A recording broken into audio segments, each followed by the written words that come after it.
Hello, Steve White, Trek Way 89 for Steve Arts 89. Well, I saw the Picard Season 3 trailer, the latest one, and of course I had a reaction to the Titan and the space station, which a lot of people did. I want to talk about that for a minute or five.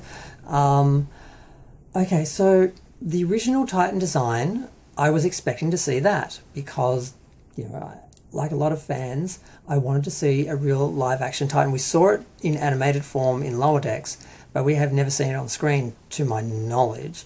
It's a very sort of post-Next Generation, First Contact sort of Rick Sturmak design. It had a long, elongated saucer, and the nacelles were underwards, and it was all curving underwards, and it looked like a really nice ship, and I always wanted to see it in live-action form. I don't think we did. I hope it didn't appear and I just have missed it or forgotten, because whatever. But apparently, and I kind of forgot this, I must have known this from doing the reviews and that, but Lower Decks is 20 years before Picard, apparently, something like that.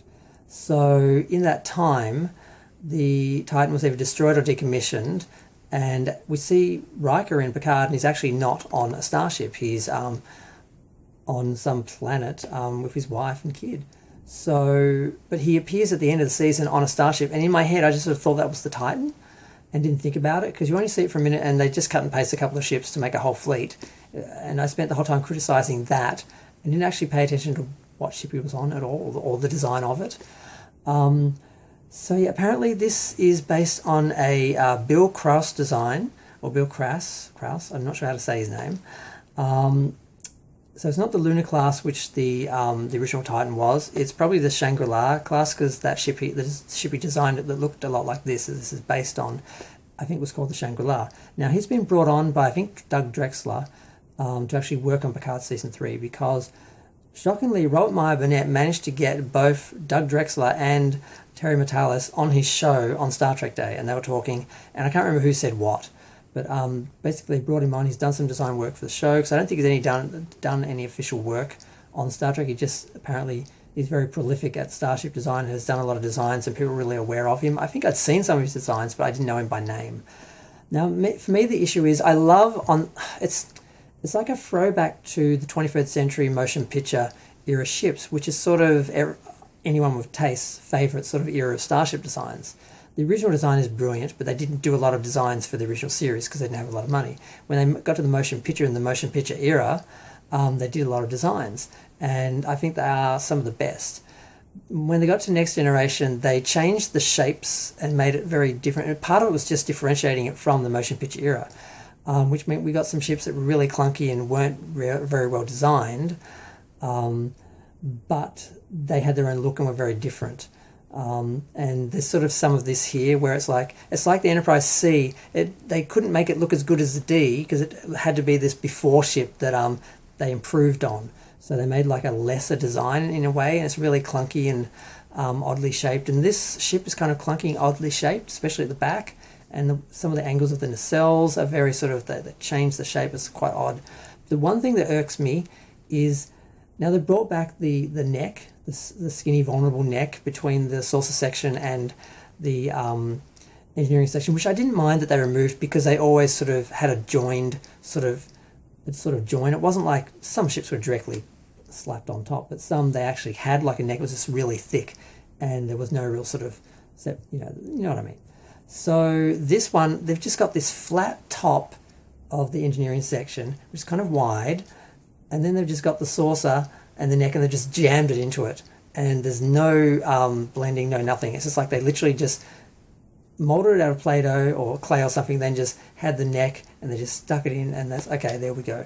It doesn't work for me, and I'm sorry. I don't know who actually designed this final design. I don't know if it was Bill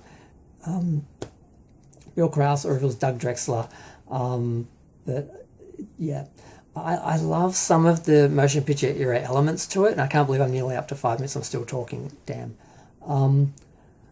But like from some angles it looks good, but from other angles it looks really odd and clunky, and it just is weird that why in the 25th century would the designers go back to 21st century designs.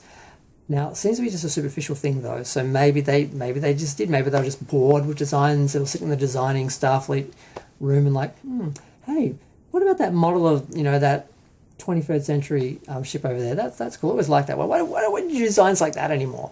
And maybe that's just what happened organically. I don't know, because it's a fictional universe and none of this is real.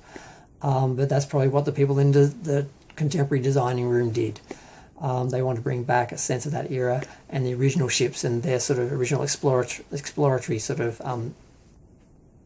versions. So, okay.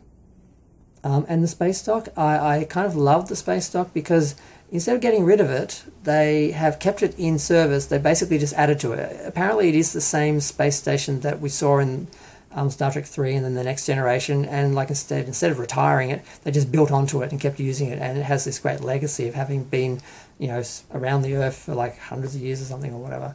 I think that's what the story is.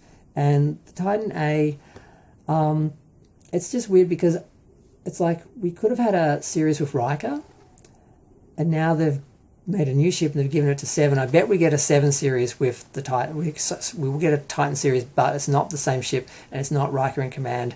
It's 7 of 9, who everyone loves because she's a LGBT member and she's a girl. And I'm like, why couldn't we have a Riker series? Oh, because okay, I get it. But it would have been nice if we could have had both. They could have given Seven her own command, a different ship, had Riker on the Titan, the original Titan that we got to see in actual live action. Everyone would have been happy. But now Titan fans are disappointed because they're not seeing the ship they fell in love with. They're not getting the Titan series with Riker. So I just wish they had given Seven a new ship and given Riker his moment in a few episodes of the 3rd season. Even if he didn't get a whole series, it would have been nice, but we don't get that because we never get what we want, because either they can't monetize it enough, because a lot of this all comes from monetization, where it's like, well, we don't want to bring back an old design that was designed by someone else and have to pay them. We're going to make our own design that we can fully monetize and merchandise and get all the money from it. And this whole thing is it's just IP exploitation. This is an exercise in IP exploitation, which is all New Trek is. It's like, well, how do we make money out of this, and how do we make sure that we now, own this? So we're going to forget about all the old designs. Even if we use the ships or the characters, we're going to redesign them so then we can merchandise those designs and we get all the money from it. And that's all they care about, not actually showing us the ships and designs and uniforms that we want to see and are familiar with, but a new version that's never as good, because a lot of these designs were perfect and couldn't be improved on. So to change them, you're not changing them for a reason, for a logical reason or for the better, but just to differentiate them from the other ones so that you can merchandise them and have separate copyrights for them.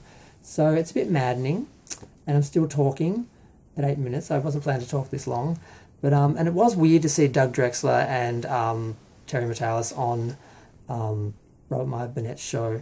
And Terry was terrified the whole time Robert was going to say something, because he realised, wow, he has seen, I don't know how he did, but he's actually seen the series. He's seen the whole season.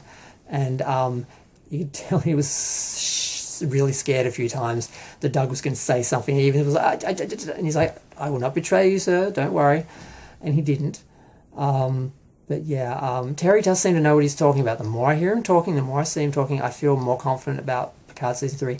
Even though Michelle Hurd said that whole dark, seedy underbelly sort of comment about, was she talking about the Federation, Starfleet, the 25th century in general? But Utopia and Starfleet has no seedy underbelly. It has no Section 31. Section 31 was something that was brought in by Deep Space Nine. It was not part of Star Trek. And I'm trying to be optimistic about Season 3. So much of what I've seen is good and sounds good, and very little is bad. Although when we see the preview, it does look dark and looks like Discovery. So at least with Season 3, with the Stargazer, it was a bit dark, but it looked like a starship. It felt like we're on a starship. And apparently this show, we are in space, and it is a lot of starship porn, and we do see a lot of starship. But yeah, I'm still talking at nearly 10 minutes. This was supposed to be a 5-minute video, but I have covered several topics. So I'll forgive myself, and I'll just put lots of things in the thumbnails to make it seem worth the 10 minutes. It's apparently going to be, because I've got about 10 seconds. But yeah, feel free to share, like, comment, subscribe. Let me know what you think of the design. I think it's very clumsy.